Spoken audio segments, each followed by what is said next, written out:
OMG, it's about to happen.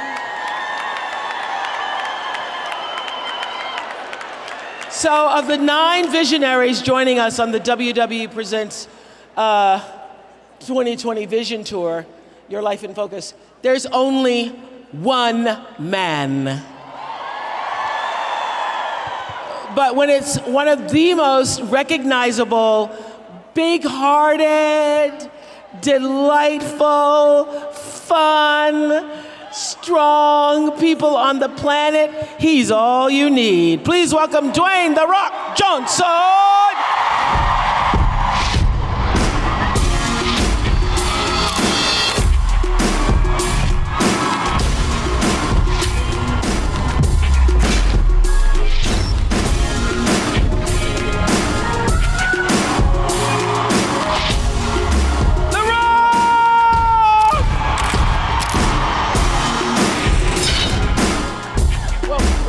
Look at that. What's up, Atlanta? Thank you, Oprah, for having me. Thank you, guys. You know, it means so much to everyone that you are here with us today, since it was only 10 days ago that your father, Rocky the Soul Man Johnson, passed away. And when that happened, I thought, oh no, I didn't think that you'd be able to be here, and you are here. So thank you for being here. Thank you. So has it been a challenging week? It has. It's been a challenging past couple of days. My father, he passed away on January 15th, and we just buried him a few days ago. Tuesday. And yes, and you know, as we all go through this, and we all go through this our own process of grieving and regret and all these things and emotions that we go through, but again, it's the cycle of life, and it's beautiful, it's painful, it's amazing, It's incredible, it's all these things. And I will tell you this, that in this process, I had a very complicated relationship with my dad, and it was really, there was a foundation of tough love with my father, and wasn't a big I love you guy, and as complicated as it was, what gave me great satisfaction at the funeral was to see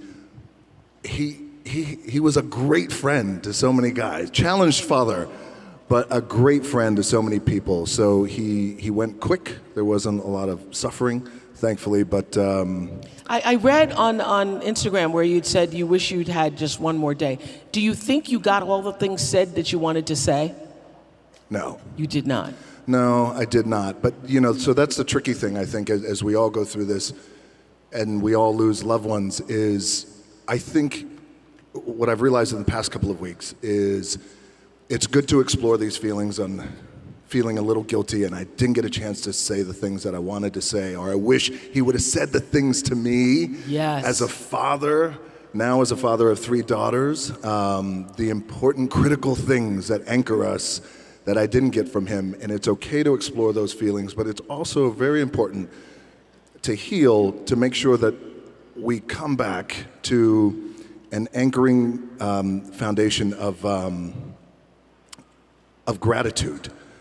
Gratitude for what I was able to have with him. Yeah. You know, and so I didn't get a chance to say the things that I wanted to say to him.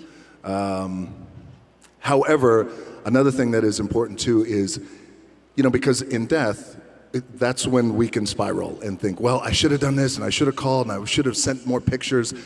But we got to realize that the relationship that I had with my dad was a relationship that was appropriate at that time. Absolutely.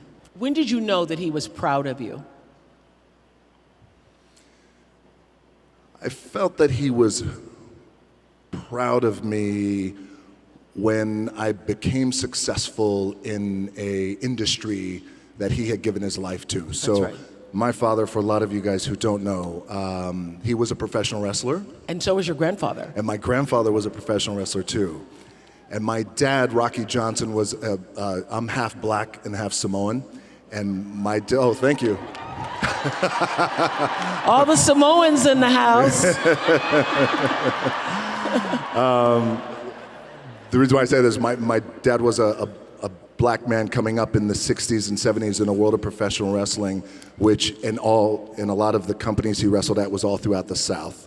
So he was a trailblazer in many ways, because what he was able to do as a black man was wrestle. We lived here in Atlanta when I was a kid. What he was able to do was go to these small towns where it was an all-white wrestling business, an all-white audience. And at that time in the late 60s, where racial tension and divide was still very strong and the wounds were still there, but he was able to change behavior, the audience's behavior. So this all-white audience who would never cheer a black man cheered him in these arenas. And he was actually, it's not like he was wrestling against other black men, he was wrestling against other white wrestlers. So in a trailblazing sense, he was a trailblazer. He did a lot of things that had never been done, but he also changed audience behavior, which is so hard. And the reason why I bring that up is because he was adamantly against me getting into the wrestling business. Why? Because when I said to him, I want to get into the professional wrestling business. Because it's in your blood. Because it's in my blood, and Yeah. I felt like I had something to offer. But at that time, we were living in a small apartment in Tampa, Florida, and Yeah. he said, look around. This is what I have. I don't have anything. And I don't want that for you. Wow. So I still had to follow my gut Yeah. and my instinct. And I think years later, once I became successful as a wrestler, he was very, very proud. And then what he did, he would take credit for everything. Yeah. Yeah, of course, I taught him everything I know. Yes. Yeah. And so, I often feel that when someone close to you passes, you now have an angel you can call by name. And in spirit, you can feel them in ways that you couldn't in the flesh. And because there's a density to the flesh. And I wonder, have you reached that yet? It's just been recent. Have you reached the point where you can feel like you have that, the spirits unite. They become Yes. like one. I love that you said that. I feel like the day he died, that night I went to bed and I felt so, again, grateful and moved, like emotionally, like mana and energy, because I realized, like, oh wow, I have a new relationship with you. Yeah. In death, I have a new relationship. In spirit, I have a new relationship with you. Clean slate, no regrets, no pain, no anger, no complication, just me and you. I love that. And you just mentioned mana. I saw on your Insta where you were talking about thanking all your fans for the mana. What is mana? Okay, so mana in Polynesian culture, we have a word called mana, and mana is a powerful word. It means spirit, power, and so for example, an example of mana is when we walk out and we walk on stage, the mana in this room is so palpable. Oh, y'all got good mana. We got good mana here. And that's what it is. It's very powerful. It's a very powerful thing. So your father was very strict. Now, here's the thing. You've gone one-on-one with some fierce competitors in the ring, right? But now you're in one of the scariest situations any man can be in, raising 3 daughters. Yes. Yeah. Yes. Extremely scary. And are you a strict dad?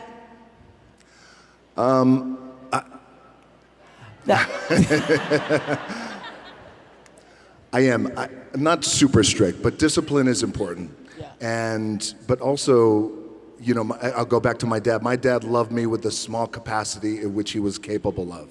Mm-hmm. So I learned from that. And so with my daughters, I want to be as full and as present with the love that I give them. Present, so, yes. Yes. That's what we've been talking about. What do you want to make sure that they get that you didn't get? And it's so interesting when you have children, I've seen this from a lot of people, who you didn't get what you needed. You just didn't get what you needed because of what The Rock just said. Your parents didn't have the capacity to give it to you.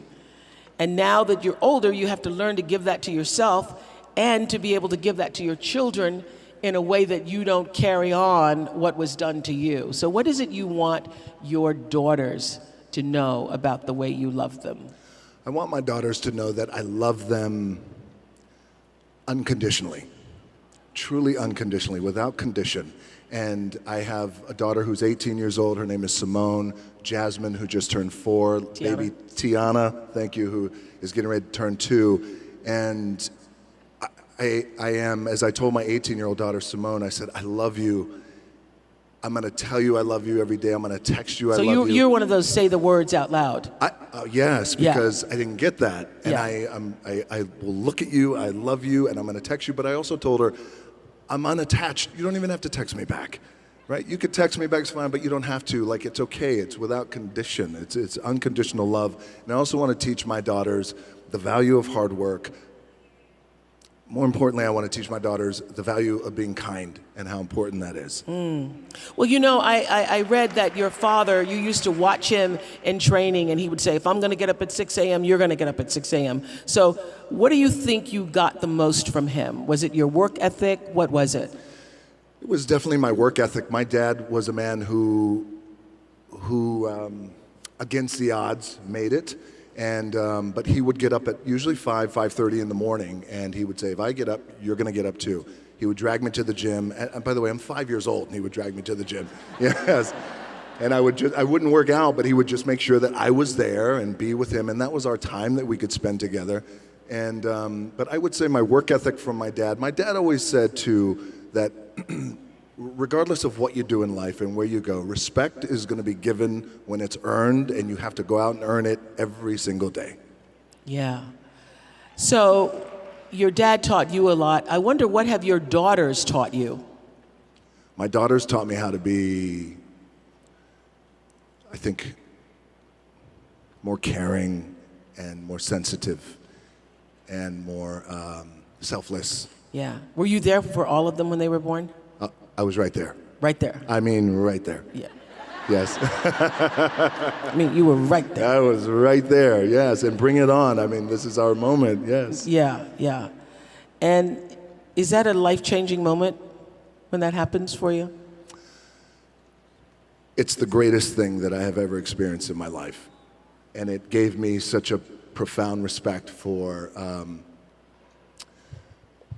my baby's mamas. I have 2. I was once married, and now I'm happily married. Lauren is back there. We've known each other for 13 years now, but I have.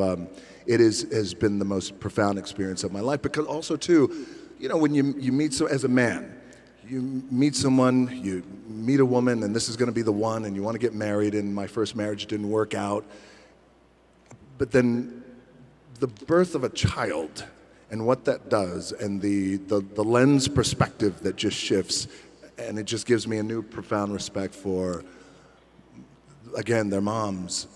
So it didn't work out with the marriage, but then she became your business partner, your first marriage. She did, yes. Yeah. Yes. And you still are. We still are. So my ex-wife, Danny, the marriage didn't work out, and it was just one of those things where it wasn't an ugly divorce. It was just, marriage wasn't in our cards. We're great friends. Marriage wasn't in our cards, but we both had an appetite for business and to accomplish things. And we thought, well, what if we continued to do business together? And do you think we can? And it felt like it was like we could make something happen, and we did. So we had. It doesn't have to be ugly. No, it doesn't have to be ugly, and that's the thing. And you proved that. Yeah. Yes, and if you could kind of remember, as I tell my friends who do go through divorce, if you could remember what it was years ago, yeah, and what that feeling was. What is the was. reason why you got Yes. entangled in the first place? So tell me this. I know you didn't grow up with a lot of money, and I read the story about when I think you were around 15, and there was an eviction notice on the door, and how that made a big impression on you, right? It did. Now, yes. Now you're one of the highest paid actors in the world. Oh, thank you. I do all right, thank you. You do all right. And does that title, the sexiest man alive, the highest paid in the da-da-da, what do those titles mean, if anything? You're the greatest, you're the most popular, you're the most followed, you're the most. It's great for the ego. It's wonderful. Kidding. Yeah, the better question is, how do you keep your ego in check when all of that is happening all around you? Sure. Yeah. Very important. People I have around me, and how important that is. Do you have anybody who can tell you the truth at this point? Yeah, she's called my wife, yes. Okay. Absolutely. Lauren can tell you the truth. Yeah, Lauren can tell me the truth. But by the way, and this is where it's the tricky thing for us too, being in this Yeah. position, is we want to make sure that we have people around us who are inspired to do well and reach for and continue to share our vision, but also at times say, well, I'm not quite too sure if that's the right thing to do. So look, I've had a wonderful career, especially coming from being evicted, and those titles are nice and everything is fine. But honestly, I'm so grateful to be in the position I'm in, and I never take anything for granted. I try not to. Aren't you glad that you were once evicted? Because it gives you such an appreciation for what you have now. It just gives such perspective. When we were 14 years old, we lived in Hawaii, and we lived in a small efficiency apartment. And my mom and I came home, and I'll never forget, the rent was $180 a week. And there was an eviction. A week? And there was an eviction notice on the door, and this was the one. It was the final eviction notice. Like, that's the one. My mom started crying, and I never forgot in that moment. It was a seminal moment for me because I felt like I never want to be in this position again. What can I do? So at 14 years old, I thought, well, the heroes in my life, Muhammad Ali, for example, professional wrestlers. They're all men who have worked hard with their hands and they built their body. Yes, that's what I'm going to do. I'm going to do what my dad taught me and these other heroes. I'm going to go build my body so we're never evicted again. But being evicted, by the way, has, as you were saying, has not only given me just great perspective, but also great gratitude, but also, and my team and my family, we laugh at it, but I feel this way, like, oh, well, we're a month away from being evicted. I got to go to work. Like, I still have that in my head. You still have that. I still have that in my head, but it keeps you grounded, by the way. Yeah. Yeah, because that's why the most this and the most that, again, it's wonderful, but the alternative is what I once was. And it also doesn't change the way you're wired, because I still save toast. I do. I will save toast rather than throw it away. Uh-huh. And I know there's going to be more toast. But I still do because there's something in me, because when we were growing up, we had to save it. You weren't allowed to throw food away. So there was a really big deal. So here's the deal. You have now you get the biggest paychecks. You have all this money, acclaim, fame. You didn't have that growing up. How do you raise children who have good sense and are also kind when they have everything? Because part of what made you who you are is having had that eviction notice and having not had everything. So how do you do that how are you planning to do that with your children? So for example, with our 18-year-old daughter, it was really important that we share the stories about being evicted. Her mom's parents were immigrants who came over from Cuba. It's important that we've always shared those stories. And also, we try and keep it as simple as we possibly can. We have a farm in Virginia. Happily to say that I've moved my family here to Atlanta. So Yay! Place 30, 45 minutes away where it's very quiet. But also just making sure that we continue to instill in the babies and the kids the value of $1 and what it means and the value of food, and always saying how grateful we are and the things that we're grateful for, especially at that young age. So I want to know, how is success different from the way you imagined it would be? I never imagined this. I at one time when I was a kid, I did feel in my heart and in my gut that I thought, I think the world's going to hear from me. I don't know how, but I do feel that way. But I never thought in my mind it was this level of success or fame even. It was, I don't know how, but the world's going to hear from me. So, which is maybe why, at times I could walk around and I could look at things like I'm a big kid, like everything can be like I'm in Willy Wonka's chocolate factory, where I'm just really in awe of everything that's really happening around me.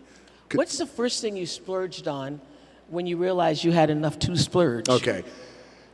So, all right. The first thing I splurged on, so when I was a kid, 13, 14 years old, in my mind, what it meant to be successful, it was a Rolex watch. Ah. Right. So there was such a valuable lesson out of this. So I thought for years, oh wait, every successful man has a Rolex watch and has diamonds in it. So when I finally was making a little bit of money, and this was in 1999, and I thought, okay, and this, by the way, I was still living in an apartment, paying monthly rent, but again... Oh, you renting and buying a Rolex? I was just renting horrible financial definitely decisions. own if you're buying a Rolex, okay? Yes. Yeah. This is what not to do. So I thought, this is it. I'm going to splurge, and I went and I got myself a Rolex, and I wore it. At that time, I was wrestling. I wore it in the ring, not for a match, but I was doing an interview in the ring. And I wore it in the ring, and a melee broke out, which always happens in the wild world of professional wrestling. One of the wrestlers fell on the Rolex when it came off. It broke. Live TV, and you see me, oh my gosh. My Rolex. And I'm supposed to be in the moment and wrestling these other guys. Oh no, my Rolex. Like you could see the tail. I'm trying to get my Rolex, and somebody's like kicking me, and they're trying to get it. So I finally get my Rolex back. I go backstage and I look at it. I'm heartbroken now. This is my thing. And I go home that night, and I remember immediately thinking, this is a sign. And I believe in signs. Yes, you know? it's a sign. Yeah. And I will, and I don't need it, and it wasn't right for me at that time, and I never got anything like that again. And so now, do you splurge carefully? I do. I'm not a big bling guy or anything like that. Yeah. And I always want to just make sure that now the splurge is usually with property. Like we have 2 properties that way. I believe in real estate. Yes, yes, you do. I do. I yes. know. Yes. I love property the way some women love shoes. You know, yes. I do. Because it's our God anchor. isn't making any more land, okay? That's this is right. what we got here on the planet Earth. You're not getting any more. Yeah. That's right. Yeah. And also the properties are our anchor. It's where we, you know, can be comfortable. And so I have a few pickup trucks. That's it. Just a few. So I remember reading this, that it was like WrestleMania 13, and you were still being called Rocky. And there were a bunch of fans at the time who were jeering you, and they were saying, you know, unkind things. And you used that moment and literally turned on your heels and turned it around. Yeah. And, you know, this whole Vision Tour is about people who've been knocked down sometimes in life. Everybody, you know, not in a ring, but have had those moments where you didn't feel like the rest of the world saw you for who you needed to be. Right. How were you able to turn that around? Okay, so thank you for bringing that up. So this is, it was a turning point in my career, and it really allowed me to grow, and it really allowed me just to be me and be anchored in with who I am. So when I first started wrestling, the idea was, well, why don't you call yourself Rocky Maivia? Out of respect for your dad, Rocky Johnson, and your grandfather, Peter Maivia. I hated the name. And I thought, well, I just wanted to make my own way, and I wanted to be independent. I love my family, but I don't want to do it like that because it feels like I'm trying to leverage their fame. The powers that be said, nope, that's your name. I was also told, well, when you go out and you wrestle, you have to smile.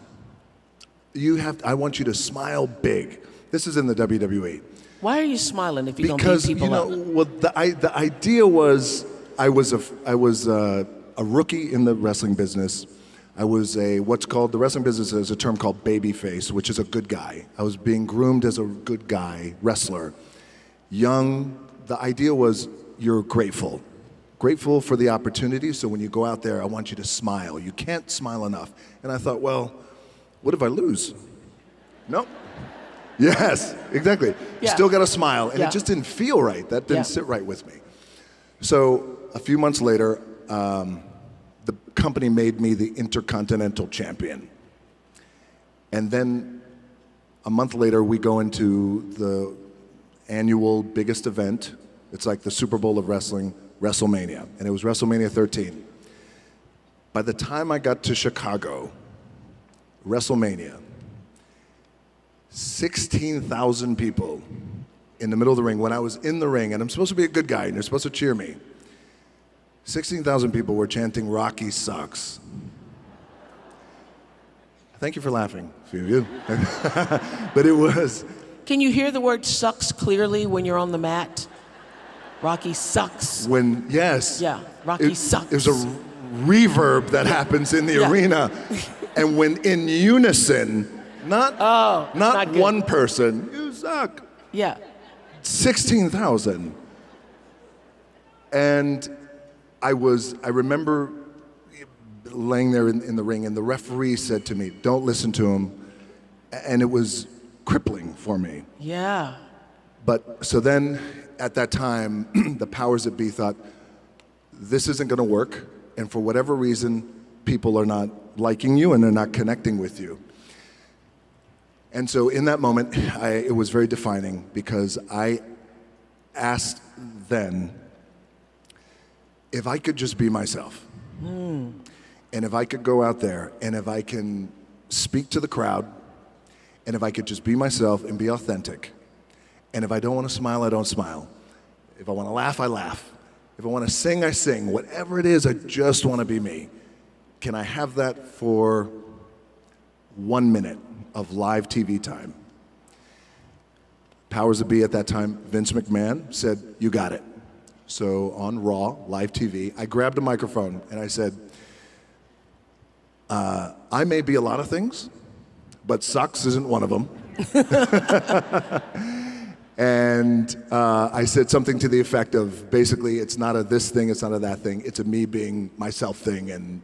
And before you know it, I guess the moral of the story is the importance and the power of finding your identity and being true to who you are. Even in that wild world of pro wrestling, it still applies to everyone in the room, and how powerful that could be, because it was a true shift and click moment.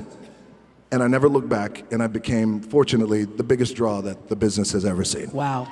And isn't that the moment, really, that particular moment, the you suck moment, turned into the moment of you becoming The Rock and no longer Rocky? Correct. Yeah. Yes. So that's when it was Rocky Maivia, and I said, you know what? I'm not going to be called that. We're going to shorten it. I'll be called The Rock. And here we go. It's working for you. It's working. So even now, with all of the success, you still see every opportunity as kind of a crack in the wall. Tell us what that means for you. I do. So what that means is I still see every opportunity that I have as like a little crack in the wall, a little scratch. And it's almost as if like every opportunity the scratch represents every opportunity. Therefore, the success on the other side of the scratch is the light. Scratching hard, clawing, digging, it's that mentality to really take advantage of every opportunity I have. So, have you reached the point where you accept your success? Like the world sees it, we all know it, 169 million Insta followers. Have you accepted it? Do you believe it? Have you owned it for yourself?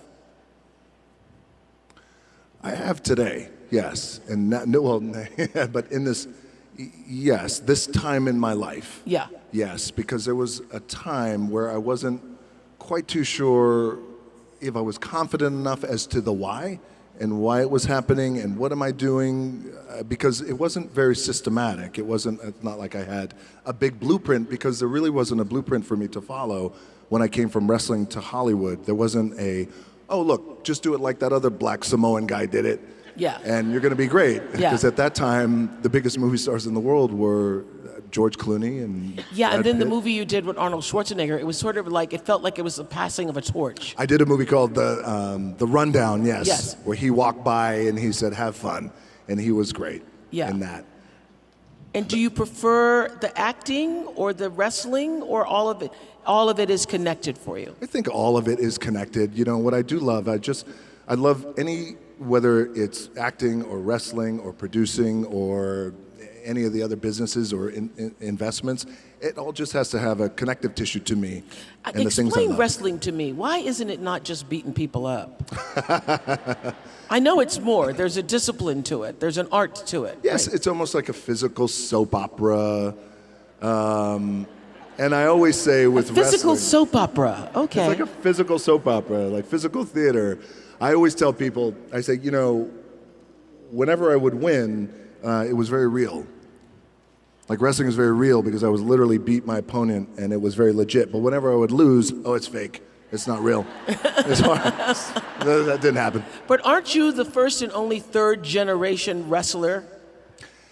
I was the very first third generation wrestler in the history of wrestling, and I went on to have a pretty accomplished career. And what I'm also proud of is my first daughter, Simone, who's 18 years old, straight A student. She's at the University of Central Florida. She's training now to become a WWE superstar. Really? Yes. Wow. Runs in the family. She's working so hard. It's in the genes. So we know you're relentless about your workouts. You even travel with your own, I heard you have your own 40,000-pound mobile gym. Yes. You travel with your gym? Yes. But let me give everybody context as to why I travel with the gym. It's just, it's hard. Yeah, there we go. Wow. Wow. Well, You call this your anchor, and where you find solitude. I do, yes. So the gym for me and this physical activity for me is my anchor, and I always, you know, I would recommend that for all of you guys in the room is for us to find that anchor, whether it's hiking or biking or yoga or meditation or whatever it is. Because for me, the gym or just some sort of physical activity, it anchors my day, and then it allows me to go on and work for the rest of the day. So it is a spiritual practice for you. Well, it's way more than just physicality. Yes. It's way more than just picking up a weight. It is my balance, it's my anchor, it's my spiritual anchor, mental, because what it allows me to do, it's the only time for me that, and we all need this because this treadmill of life, there's no stop button, so it's so crazy. It just allows me to block out the noise and clear my head, think about what I need to do or accomplish, or think about the things I need to accomplish without the influx of information and people trying to tug at me and pull at me. Absolutely. What was your workout today? My workout today was I did chest and I did back. I can see it. I did those things. Did the things like I'm that. feeling it. So I know your company is called $7 because you found yourself at one time in your life with only $7 in your pocket. And you've now turned that around. I did. When I had a dream, and that dream was to play professional football. I fell in love with the game of football, played at University of Miami. We had great teams. We won a national championship. My goal was to play in the NFL. Again, because we didn't have a lot of money, so I wanted to be the first one to buy my parents a house, buy myself a house. I never lived in a house until I was 29 years old. And the dream didn't come true. I didn't get drafted. I didn't get any offers, nothing. I had to work up in Canada at the Canadian Football League. And when I was cut, when I was cut from there, I had, my dad had to come pick me up. And I'll never forget, we were on I-75. He lived in Tampa, came to Miami, got in his pickup truck. We drove up I-75. And I'm 23 years old. I am forced to move back in with my parents, which was, you know, because you want to tackle the world and you have all these dreams, and none of it came true. And it was also hard because all my friends around me, those teammates, they were NFL stars and they became millionaires buying their parents a home. You know, that's the thing, you want to buy your mom a home. So I said, I wonder how much money I have. And I took out my wallet and I had a 5, a 1, and some change, and at least I rounded up. I'm optimistic. So I thought, I have $7. And now everything, my production company and all marketing, everything is $7. Yeah, and I love that because I believe that everything that is happening to us is happening to lead us to whatever is the greater moment. And so remembering the $7 and now turning your entire company empire into $7 Productions. Yes. And I know you all have a special thing coming to Atlanta, right? You're planning something special right here? We do. We have a big event coming to Atlanta. It's called Athletic.con. Did you hear about this? Athletic.con? Yeah, thank you. Tell us what that is. It's great. Athletic.con is imagine if Oprah's 2020 Vision Tour and Comic-Con and a great fitness expo had a baby. Imagine that.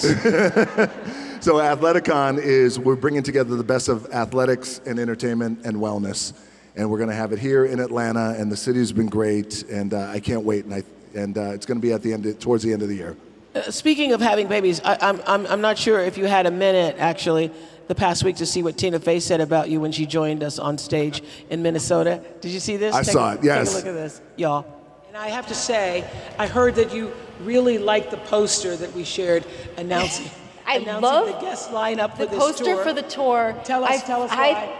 Well, Where's one, that I'm so poster? psyched about it. I'm like, this, I would like this to be how we repopulate the world. Just, we go to an island, these women in the rock. We start society over.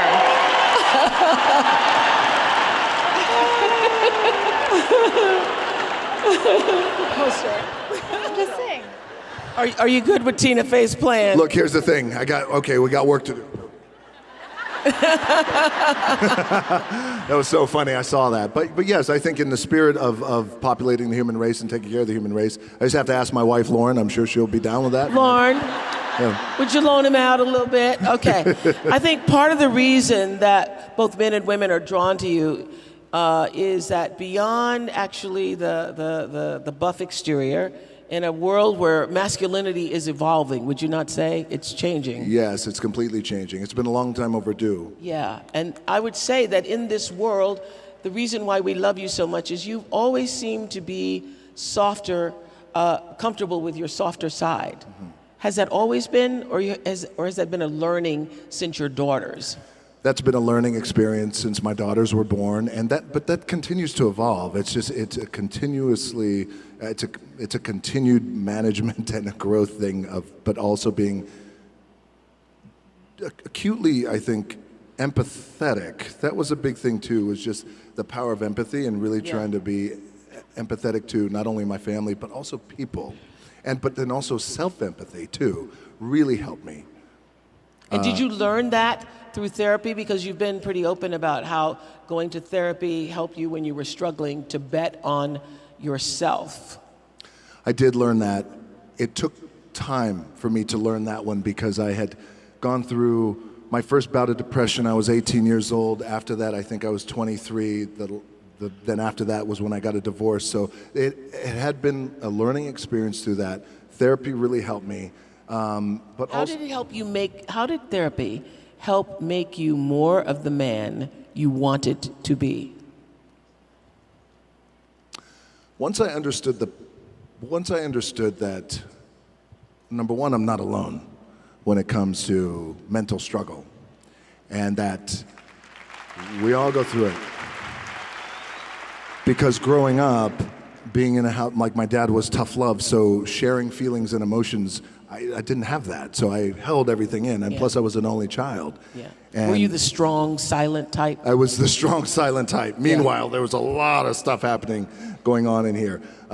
So for me to become the man that I am today, fortunately, one, I'm not alone. But then the other side to that, it's like the A side, the B side, and maybe the most important side is to communicate and talk and get it out, and it's okay. Like your friend Brene Brown, who I love, we talk about being vulnerable. Yes, it's about being vulnerable and the power of being vulnerable, and something that we shy away from. Certainly men. Yeah, and I think probably big men really do, because people put another kind of expectation on you when you're a big man. So men don't cry, so big men really don't cry. Big men really don't cry. You have to be tough through it all. You have to play through the pain and things like that. But you know, over the years, you realize that A, it's unhealthy, and B, it's just not me. I realize that me and the identifying who I am and who I am is I need to talk about this. I need to talk about this. I need to talk about my issues, my fears, my depression, and it be okay. And so not only am I okay with it, but at times I actually enjoy it. To be able to get it out, especially publicly, and talk publicly too about it, and how important that is too, because you just realize that it's. Do you feel the weight of your fame?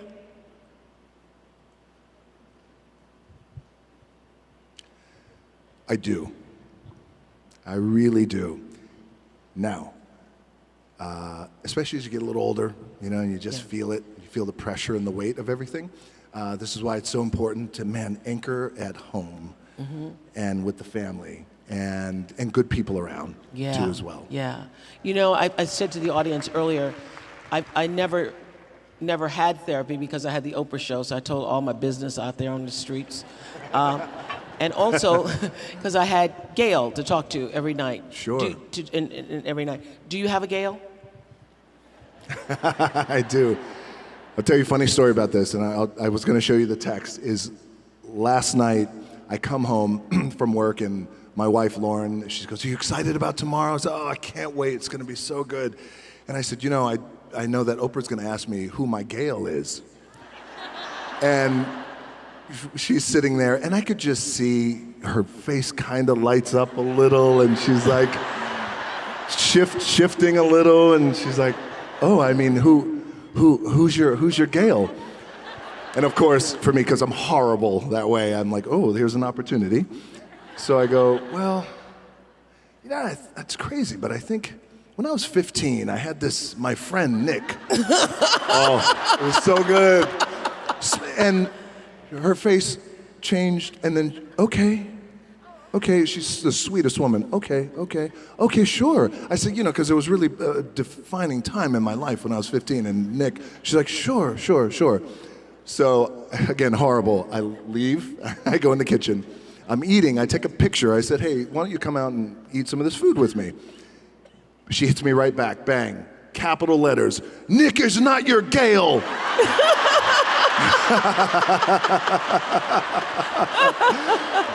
"He is not your Gail," with 10 exclamation points. And I ran into the bedroom. I said, "I'm kidding, you're my Gail." You're my Gail. Lauren's your Gail. So it would be my wife, Lauren. That is so good when you can have a partner. Yes. You know, Gary Zukav calls that a spiritual partnership.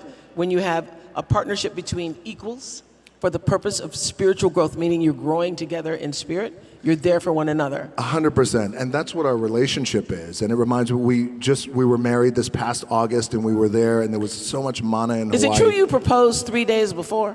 I did. We knew we were getting married, but I was waiting for the right opportunity to actually get down on one knee. And so I wanted to wait. I wanted to go to Hawaii. I wanted it to be special. I didn't want to do it in my living room. So I kept telling her, I know we're planning the wedding, and I know we're going through all the process. I promise you I'm going to get down on one knee. So 3 days before, I said to her, we took the babies on a walk. I said, hey, let's take a walk. We walked out to the cliff, and we're just looking at the sunset. And I get down on one knee. She turns around, and I said, will you marry me? It was wonderful. Wow. Yes. Wow. It was beautiful. And you got married at 8 in the morning, is that true? I did. We got married very early. I got to work out. That's the thing. That's what I heard. No, we did. We got married very early because in Hawaii, you know, everybody was up who traveled in because of the time difference. And also we had a very small wedding. I mean, maybe there was 10 adults, 10 people. That was it. Wow. So on just a Saturday, here we're in a stadium with 12,000 people, but if you and Lauren were just hanging out with the girls, what would y'all be doing? We'd probably either be playing with the girls or fishing. I love doing that, like on the properties we have. Like I love raising fish and bass and striped bass and things like that. I'm a real country boy at heart, so we do a lot of fishing.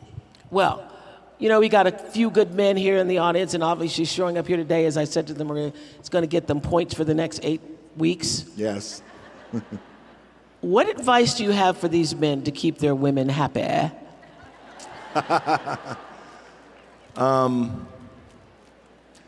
Remember that you're usually wrong. Number one. But I would say keywords to remember. Yes, honey, you're right. But listen. I would say that is really listen, like become a really good listener. And it took me a long time to understand that and how important that was. Because when you become a good listener and you're really listening to your partner in this relationship of love and spirit, as you talk about, then inherently you become more empathetic. And when you become more empathetic, then you just understand your wife and your partner on a deeper level, on a greater level. And then there's a greater level of appreciation too as well. And then you make babies. Yeah. Then you make babies. Someone asked me this yesterday, and I love this question. What still surprises you the most about people?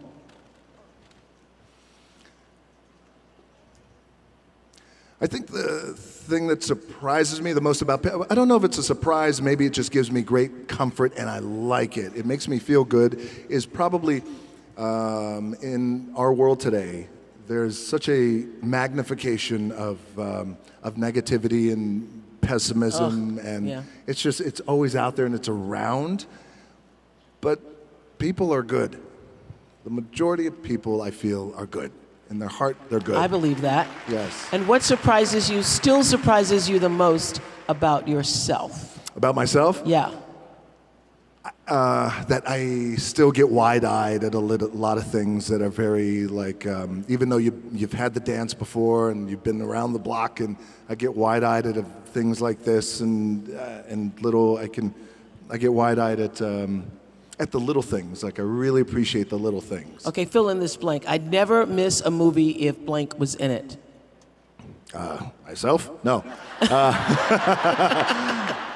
Tom Hanks, 100%. Ah, Yes. Nice. So I'm guessing you're not interested in tackling Shakespeare anytime soon, but is there a part you'd really love to play? A musical, a medical drama in your future? Well, I do think there's a musical. I would still love to do a musical. That's the thing. I love music, and maybe that. I did Moana for Disney, which we sang a little bit in that. Oh, Thank we love you very that. much. Thank you. That was fun with Lin-Manuel Miranda.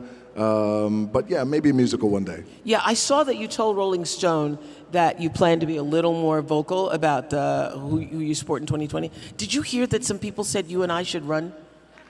I did. I mean, look, I got to tell you, that ticket looks pretty good. Oprah and The Rock. Pretty good. I'd be your vice any day, honey.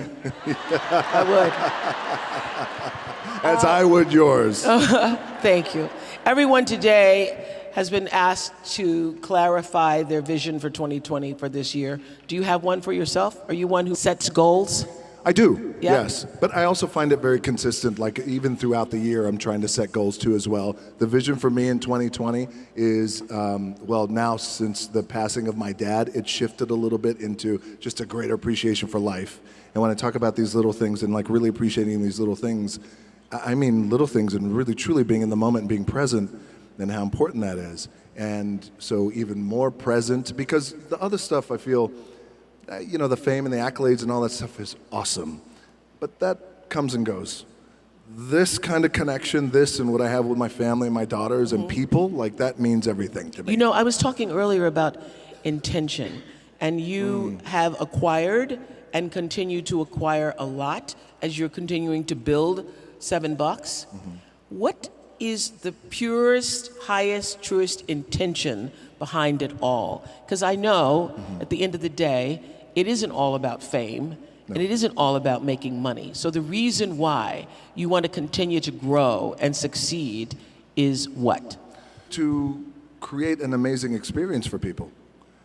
And that's important to me, because that's an opportunity that I have to give joy and help, whether it transform or a movie or a thing or whatever it is. That's the audience's experience. Audience experience is something that's deeply personal to me.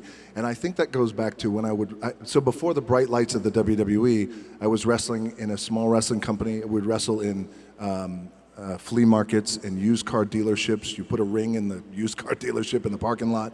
But the reason why I bring that up, and state fairs, but there was an intimacy there. And even at that level, it was always about, well, how can I send the audience home happy and make people feel good? And by the way, I also feel like if you're in a position to make people feel good, that is such a powerful thing. Yeah. It's such a powerful thing. I know we did you for Masterclass for OWN, and something you said there really stuck with me, that the most powerful thing you can ever do is to be yourself. Be yourself. Yeah.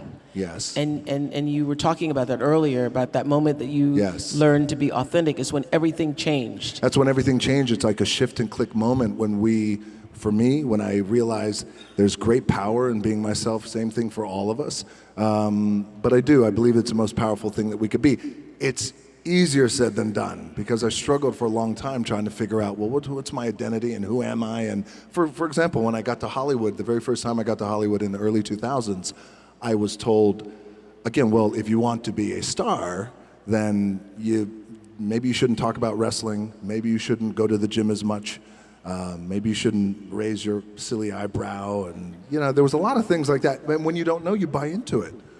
And so I thought, okay, well maybe, so don't call yourself The Rock.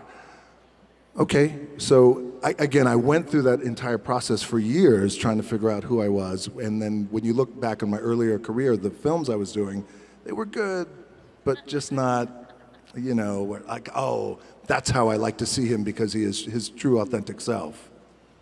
And have you had a sweet revenge moment? Yeah, who sucks now, huh? Yeah. One of those. One of yeah. those. Yes, it was. Okay, so at this time when I felt like, okay, I really need to make a change in my career. I need to be me, and I want to have the kind of career that is a global career. And I said, I'm not quite too sure how we're going to do it, but I need you to buy into the vision with me, and I'm willing to put in the work with my own two hands. As I was telling my agency at that time in Hollywood. And they all looked at me like I had three heads, and they thought, well, we just don't. They thought, okay, sure, kind of placating me. And then eventually I left them and then decided, you know what?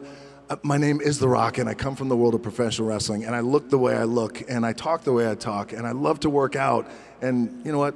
This is who I'm going to be. And then here I am today. So for those who said, we don't get it, kind of sweet revenge. So you posted on Instagram in November, joy and hope cost nothing. Remember this? Yes. And yet, it's the most powerful gift that we can all give. And that's the real magic to life. So after everything that you've been through, particularly this past week, what are you now most grateful for today? I'm most grateful for life. I'm most grateful for an opportunity. I'm most grateful for my family. Gratitude is a big thing with me. I mean, it is truly my anchor. Yeah. Yes, mine too. you too, it's right? religion. It's my anchor, and I wake up with a heart full of gratitude. And even in death, and even when things don't go right, and even though I didn't make it to the NFL, me making it to the NFL was the best thing that never happened. Yes. Because it also gave me a great sense of gratitude to be here. So I would say that it would be. And also, I want to tell you, and I'll tell you this, Oprah, and I want to tell you guys, like I was so excited to come here and do this with you and share a little bit of my story and background and any kind of wisdom that I have learned over the years to share with you guys. But I want you to know that, especially this week of just, laying my dad to rest, I needed this from you. And I thank you, truly.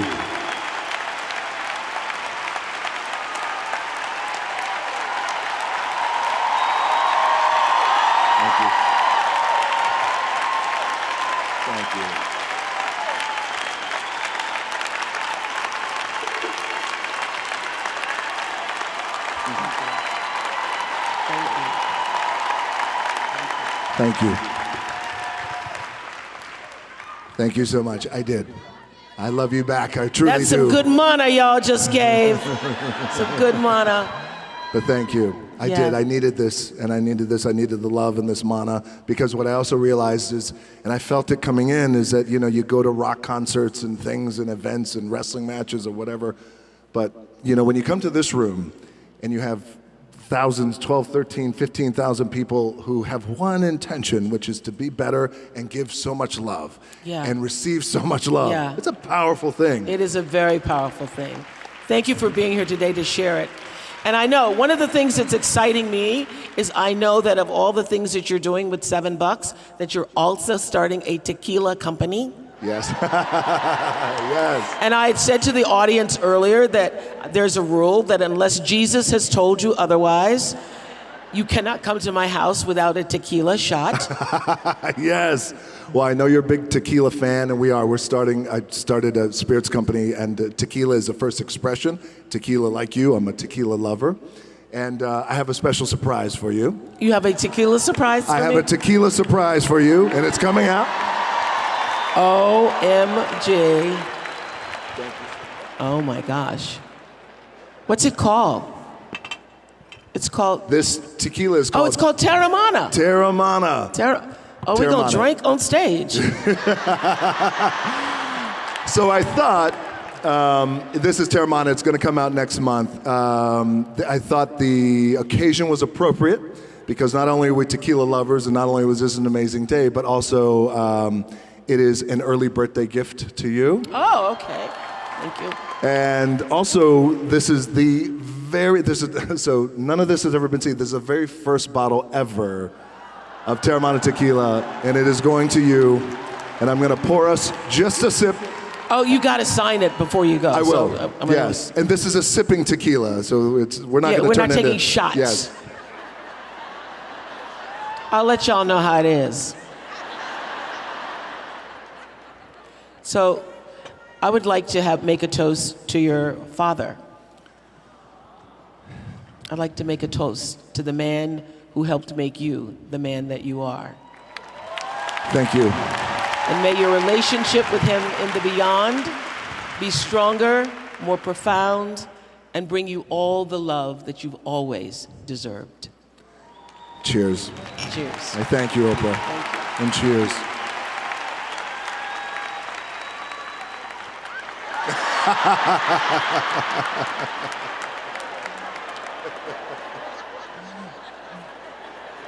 You did good. It's real. Oh, thank you. It means a lot. Thank you very much. I mean, you did. It's very good.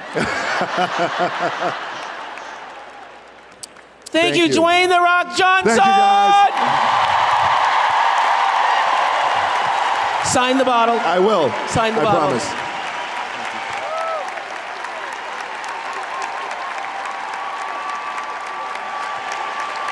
Thank you, guys. Thank you. It's perfect.